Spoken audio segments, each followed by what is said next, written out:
Hey everybody, welcome back to another exciting episode of The Stash Report from The Stash Project. Today is August 5th, 2019. And just a little show for you, just a couple of news items on the agenda and then a few kit releases. And that's pretty much going to wrap this one up, which is good because we're going to spend a little time ranting this morning and we wouldn't want to make the video too long. On the news side of things, this week, right before the weekend, Tamiya USA's Facebook page put out a sort of a color chart thing for all of the acrylic paint, the spray paint, and then the spray paint stuff that normally we, as car modelers, wouldn't normally use, like the AS colors, which are the aircraft paint, and the PS colors, which are the RC paints for painting the inside of those clear bodies. Which was nice. I mean, if you're new to Tamiya products, this gave you a great overview of the product lines. If you've been modeling for a while, it was just something you passed over without really thinking too much of it. But I did take the opportunity to ask. I'm like, well, this is all fine and well, but what about the LP, the lacquer paint series that's coming out? The ones that are in the smaller little 10 milliliter bottles that are basically decanted spray paint. I mean, they're not really decanted spray paint in the tiny bottles. Obviously, they just never put them in the spray paint cans to begin with. But that's what they are as far as the paint goes. They're lacquer paint. There are currently 63 little mini pots of them. Probably around half of them are military colors. The rest of them will be automotive colors, and they tend to be a lot of what the TS paints were: mica blue, mica red, Italian red, pure blue, white, black. There's a semi-gloss black, light gunmetal, regular gunmetal, gray. A bunch of IGN grays and a couple of olive drabs and things like that. So basically, it's the stuff in the spray paint line. A few things from the acrylic line that were never in the spray paint line. Like flat aluminum, for instance. I don't believe there's a flat. I think there might be a flat aluminum in the aircraft paint line, but there's not a flat aluminum in the TS line. There's gloss aluminum and there's silver leaf, but not the actual flat aluminum, the XF16 stuff. Trying to show that in front of the camera, not a good idea, but I have this in focus. Dang it! I will make it happen, or not. But anyway, you guys know what it is. So they said they replied back and they said that they just gotten a final approval from, of course, California has to be the people we have to run this through. Got final approval of the formulation from the California. They had just designed the U.S. labels that'll have all the warnings about cancer and flammability all over them, and that they hope to have them out towards the end of the year, which is still a pretty long time to wait. But then you realize, hey, wait a minute, it's August. The end of the year is only like 3 months away at this point, 3.5. So for people who've been waiting to get those paints, I know they've become recently available in Europe, recently available in England, or the UK in general. I guess I should say. I don't want to offend anybody who the English have yet to give independence to. But here in America, of course, we have to go through the California Air Resources Board, basically, and to get these things out there, which is why the TS paints disappeared for a little while and they came back, and the acrylic paints disappeared for a little while and came back as far as the labeling requirements went. But fear not, if you like those paints, the LP5, the semi-gloss black, is probably as good as you're going to get as far as semi-gloss black. I have a couple pots of it. I don't know if it's any really better than properly thinning out and retarding the X18, the acrylic semi-gloss black, but it's certainly for people who use airbrushes, who don't feel like mixing a whole bunch of stuff, and don't want to do spray bombing. It's certainly probably the best option out there. So, like I said, those will be coming towards the end of this year. The other news item that really happened last week, but I really didn't get a chance. I did such a convolution with work last week. I didn't really get a chance to put it into the show until I had all the details on it. Is the fact that in the I want to say continuing, ongoing, never-ending saga of Salvinos JR and their customer service, they posted a message on their Facebook page saying that they had done research into some Goodyear tire decals and that they were not going to be sending them out to dealers, and their solution to this problem was the fact that they were going to include an extra set of Goodyear tire decals in the next Richard Petty kit that they offer. And I was like, well, okay, whatever. I skimmed over it without really paying attention to it. And then a couple of eagle-eyed fans out there who are like a little more into the NASCAR stuff, because obviously I don't own any of the Salvino stuff in the first place, pointed out to me that the reason why this was an issue was because for some reason, and hey, I'm even willing to just be very shit happens, if you will, about this, is the fact that there apparently are no Goodyear Eagle tire decals in the Richard Petty 1979 Oldsmobile kit. Hey, look, stuff happens. You think you have everything on a design, and then you print it out, and you realize that, oops, there's something significant missing. In this case, it's the tire decals. Uh, I would say that there's probably a 75-25 split here, with 25% being the minority that are saying stuff. They're going to be like, well, I was going to paint those on anyway. I don't care about the decals. Fair enough. Definitely see your point if those tire decals indeed have raised surfaces on them, which I believe they do. Again, I've only casually seen the inside of one of those kits. I haven't actually really, dug through one to pay attention to it. Which in of itself, okay, cool. The problem comes into, and it's become twofold. It's the customer service itself, and then some of the customers. The way you solve this, the way you rectify this issue, is that you get whoever, I don't know if it's Mike at Mike's Decals Power Slide that's doing their actual decal design, or if they have somebody else doing it, is to get an A4 sheet of decal paper, which is big. It's the size, bigger than the size of a regular Tamiya box, because that's about the size of an 8 by 11. That's an A3, or no, an A2. Am I thinking? Oh, I got my sizes mixed up there, I think. But at any rate, there's a much larger decal sheet that people use commercially to print decals on, in the sense that you don't realize it. It's basically, if we would, one of these sheets of decal paper times 4. It's huge. It's a massive piece of paper that most commercial printers can handle. You design the Goodyear logos, and then you copy and paste them all over this A4 sheet of paper and print it out, and then you chop it up. You could probably fit Goodyear logos onto a standard, sheet of decals 25 times, maybe, depending on how you stuff them on there. I'll give you 20 times. It's easy. That way you have 100 sets of tire decals for every one of these big sheets of paper. Yeah, someone's going to sit there and cut them apart. But if you lay them out the right way, you just have to chop them lengthwise and then chop them widthwise. And you have little pieces of decal paper that have 4 Goodyear Eagle logos on them. Is that expensive? Oh, yeah, sure. Did you goof up? Also, yeah, sure. So sometimes you have to spend money to rectify your problems.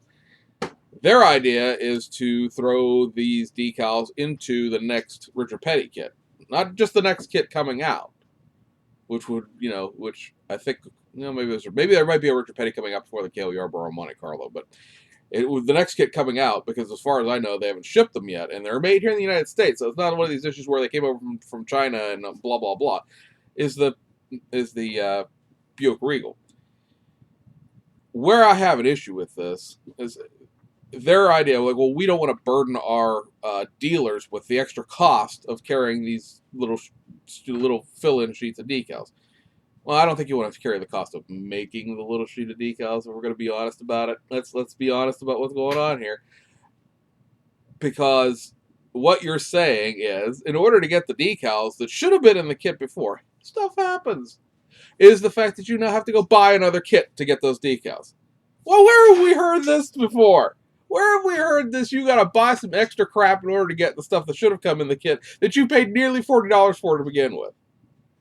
Every Salvino's issue has, well, we're going to fix that in the next thing, or we're going to fix that and then make you buy the parts separately before we release the next thing. How many people probably bought Richard Petty kits because it has the right rear end in them to put them into other things, or have been forced to buy the little sprues sold separately of the rear end pieces, which really aren't even all that great to begin with compared to what size they should be. But hey, they must fit their chassis. Who cares about accuracy?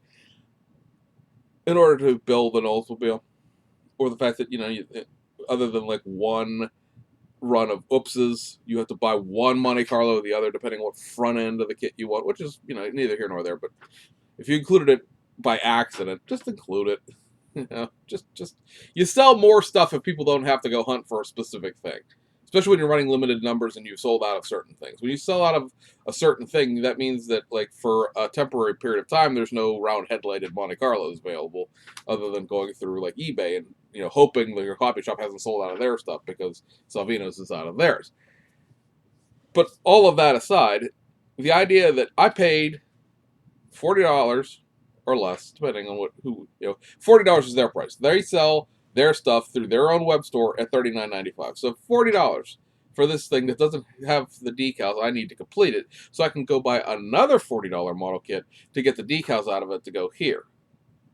Why don't you just print out a bunch of decals, chop them all up, package them in little Ziploc bags? You get tiny little Ziploc bags on Amazon for like $5 for 1,000 of them, and then put it out on Facebook, put it out on social media that we have your replacement tire decals for your Richard Petty thing.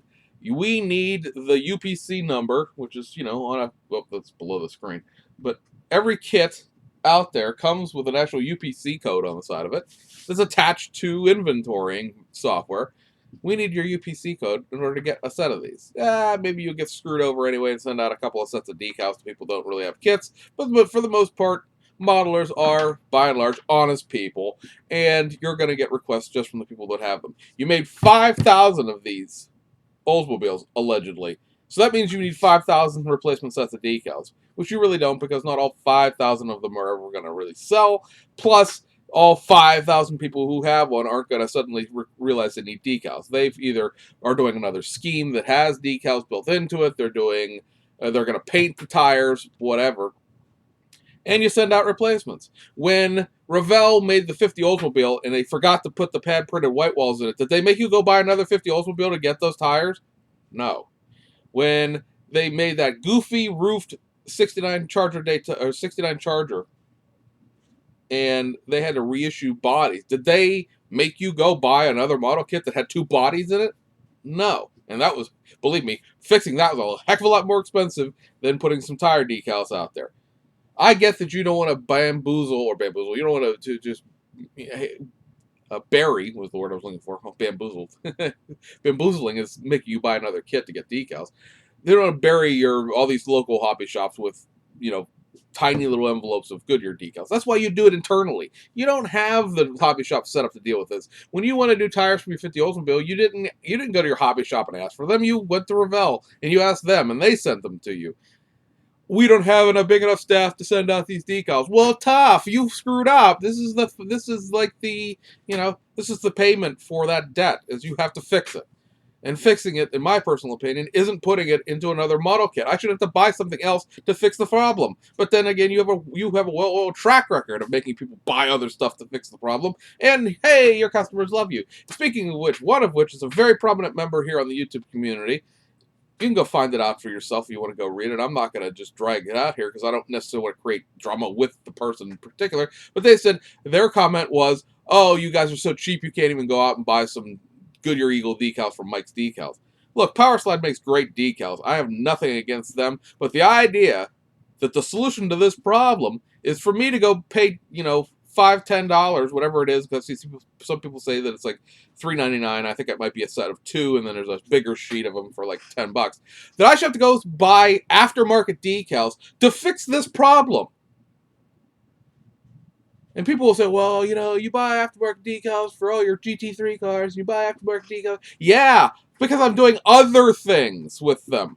If you go through most of the aftermarket decals that are available for the Monte Carlo and the Oldsmobile right now, almost all of them come with tire decals. These tire decals that are in this kit are only a thing if you plan to build that kit out of them, because now you don't have any tire decals.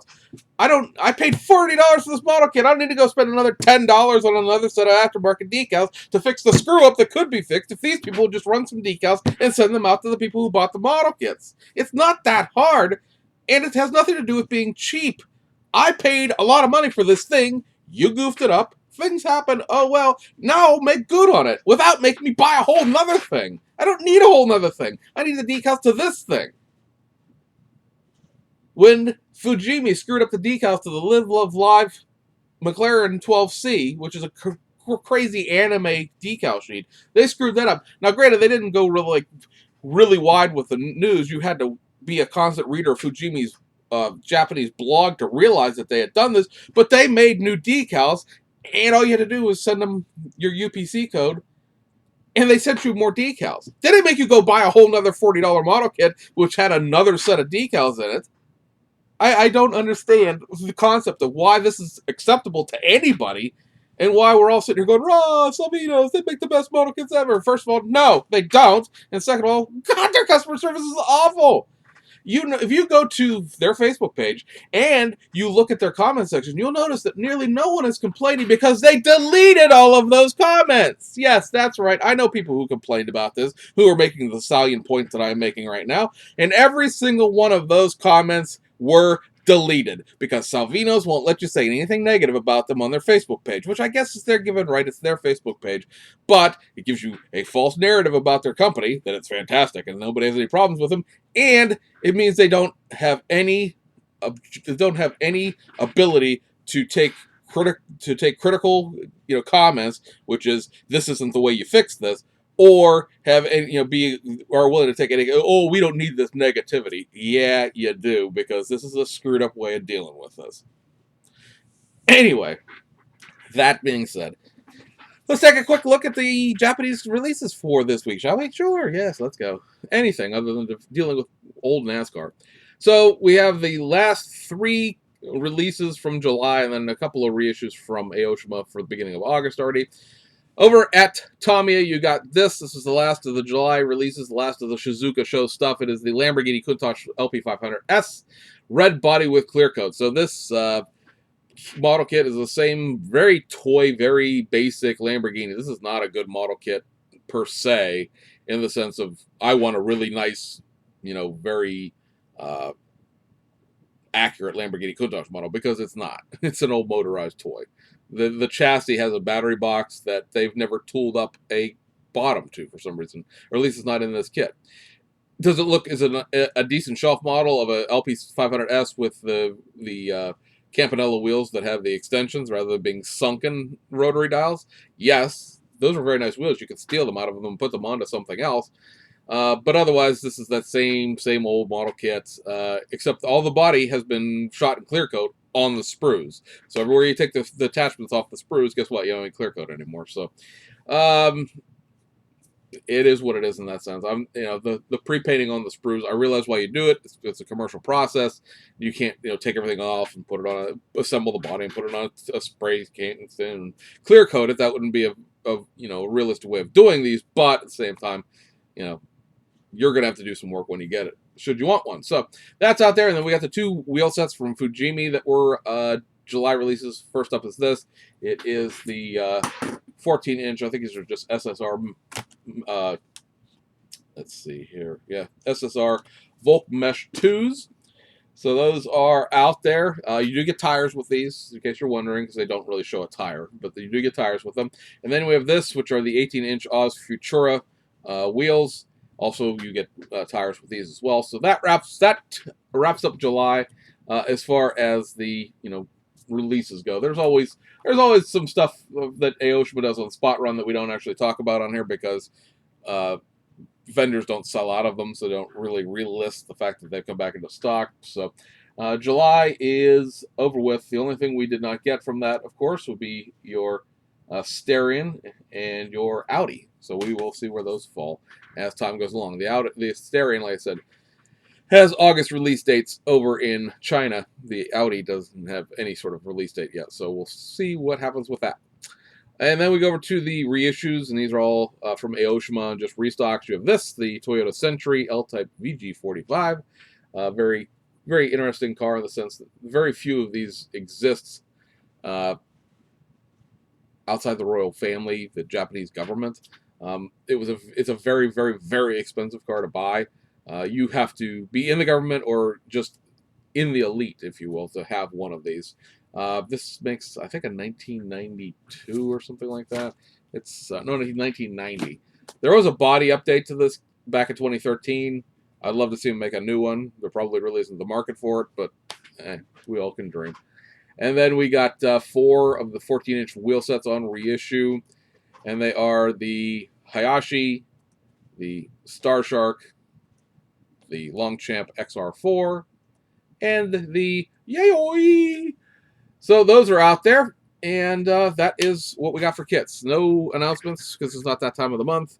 And like I said, I would expect not so much from here on out, but I would expect that the announcements for the next, like this month, probably going to be few and far between, because we have the All Japan Model and Hobby Show coming up at the end of September. And so right now we're with most companies, we are in either September or October with their announcements. Now, the stuff that you would see run at All Japan Toy and Hobby Show, or Model and Hobby Show rather, because it really isn't a toy; it's more models than anything. Is October, November, December. So we may get Hasegawa's stuff this month for October, but if we do, we more than likely will get their stuff for the entire rest of 2019. And at that point, we'll probably open the floodgates to everything else in terms of pre-order, because by the end of August, they sort of need to put the October stuff up for pre-order in order to have everybody that does, vending over in Japan to us here in the United States and around the country, around the world, I should say, have the ability to pre-order the stuff in advance, because you can't be like, oh, hey, the show starts September 29th, and by the way, here's some kits for October. Yeah. Some of the stuff that people make, you gotta mull it over for a little bit. Do I really, really want to buy one of these? Some of the stuff's no brainers. Some of it's like, I've talked myself into it over the course of the last couple of months. I'm gonna go ahead and order one of those. So anyway, guys, we hope you have a great weekend, and we will see you guys on the other side.